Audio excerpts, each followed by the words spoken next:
O nono Simpósio Internacional de Educação e Comunicação traz como tema sociabilidades e a desterritorialização da educação em tempos digitais.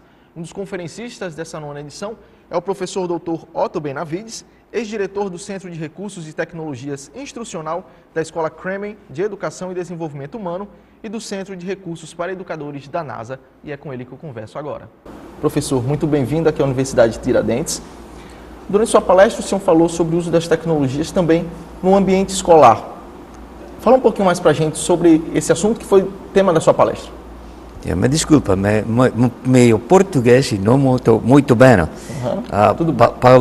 Falo espanhol ou inglês? Pode ser, como preferir. Okay, so my answer to that question is that it depends on where you go. As you know, the United States is a very big country, not as big as Brazil, but it's pretty large, and there are different states. So every state has a rule of how education is going to be done in that particular state. So I live in the state of California and work at the University in California, and I'm going to talk about what they do in California because it may be different than other states. So schools are divided, and the state of California has a system for the whole state, but it gives the authority to the local communities to decide how schools go. So the schools may be a local district may have one school, or a local district may have 20 schools. And that system tells how the schools are going to work.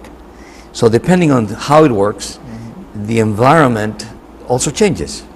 Not all the schools are the same. I lived in Fresno, Central California. So Central California is different than San Francisco or Los Angeles, okay? In general, the schools are not very well equipped in the Fresno area. So some schools have a lot of technology and some schools don't have much technology. There is an effort to give more technology to the schools. However, with all this, the teachers are not well prepared to handle the technology. So we have a battle between having and not having, and teachers that don't know what to do and other teachers that do. So there has been trying to work so that the kids can become involved.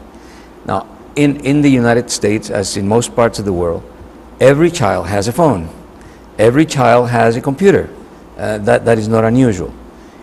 However, when they go to the classroom, they are not always used.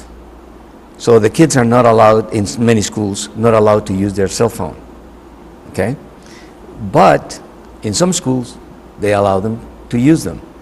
And in some schools, they have programs that allow the kids to use the tablets, the computers, or the cell phones for instruction. So it all depends on where you go. So it's not equal all around. And that's only California.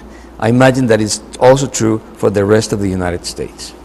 No seu entendimento, por que isso não é colocado em prática, não é utilizado esses aparelhos, essa tecnologia na sala de aula? Okay, if they don't use the technology, it is usually because the teachers are not well prepared. So they don't know what to do with it. So if my child shows up with a phone, they tell them, don't use it. Okay, but it depends, like I said. In some schools, they use the technology, and they have very good programs. In some schools in the Fresno area, they have very well-trained teachers, and they also have computers, or they have what we call a one-to-one program. So every child has a computer or a tablet, and so they use it in the classroom. So it all depends. It all depends. You cannot make a rule for everybody. It's not the same for everybody. Hoje em dia é comum, como o senhor mesmo falou, nas salas de aula os alunos com tablets, com celulares, com smartphones, né? E essa tecnologia não é uma salvação, mas também não é um problema dentro da sala de aula. Mas ela tem muito a contribuir com o aprendizado desses alunos, não é mesmo? Sim. Obviously, if the teachers are well prepared, then they can use the technology well. All right. So that's the main premise. When the students show up with a computer or with a cell phone, if the teacher doesn't know what to do with it, the students are going to be looking at Facebook, Twitter, or any social media. They're going to be sending messages to their friends, and if the teacher doesn't know what to do with the technology, they can't stop them. All right, so the only thing that teachers that don't know what to do, they can say is, don't use the phone.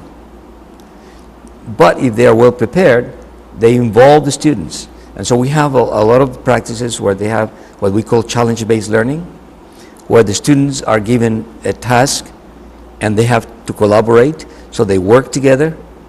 To solve a problem.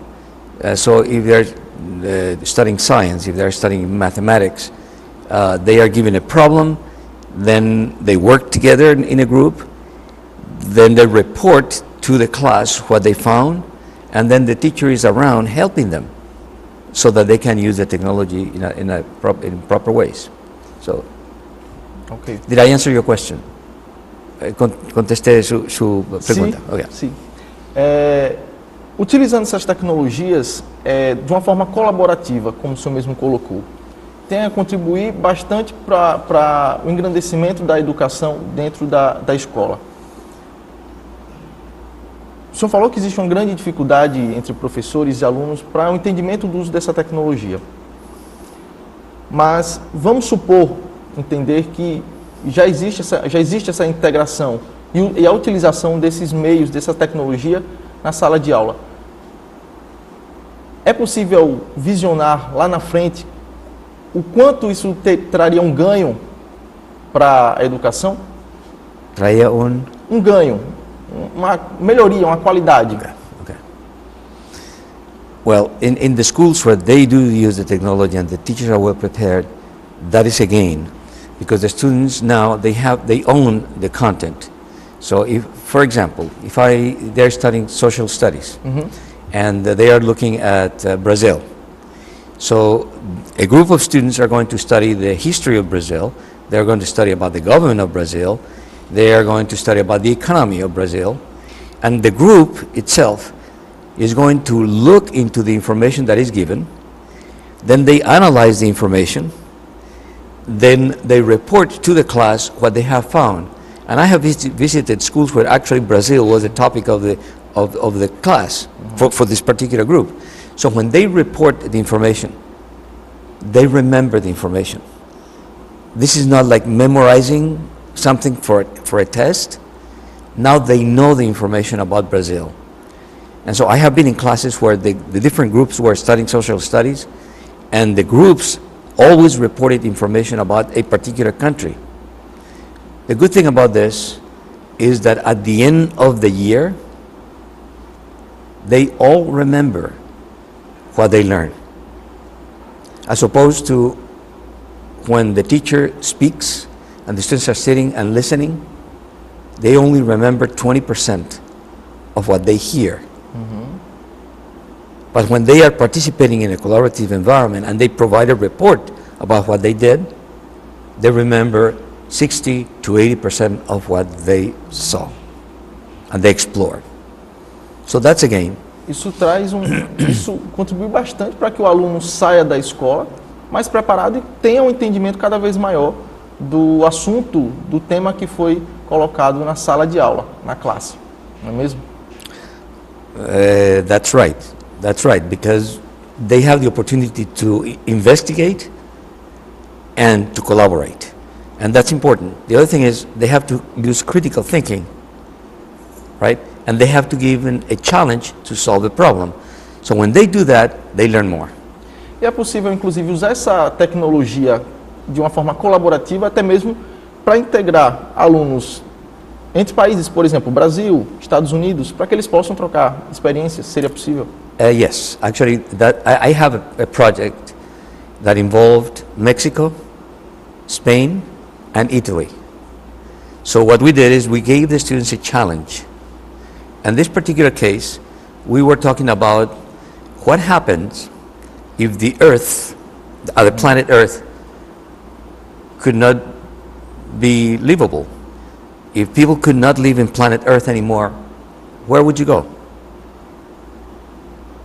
And so students in Italy, in France, and not France, in Italy, Spain, and Mexico, collaborated trying to find responses to what they had. And they found that in the belt, the Kuiper belt, and the Kuiper belt, that there is a planet, Ceres, that is possibly like Earth, where people could actually live. But these are 5th grade and 6th grade students. Quinto, sexto año. But collaboratively, in Italy, in Spain and California, they were looking at Mexico also. They were looking at how to solve that problem. So the challenge was, where would you live if the planet Earth didn't exist? And they came with very good responses. So that was an example of collaboration with different countries. Ok, muito obrigado pelas informações. E você continue acessando os nossos vídeos no nosso canal no YouTube e fique sabendo tudo que está sendo discutido e tudo que foi discutido no 9º CIMEDUC.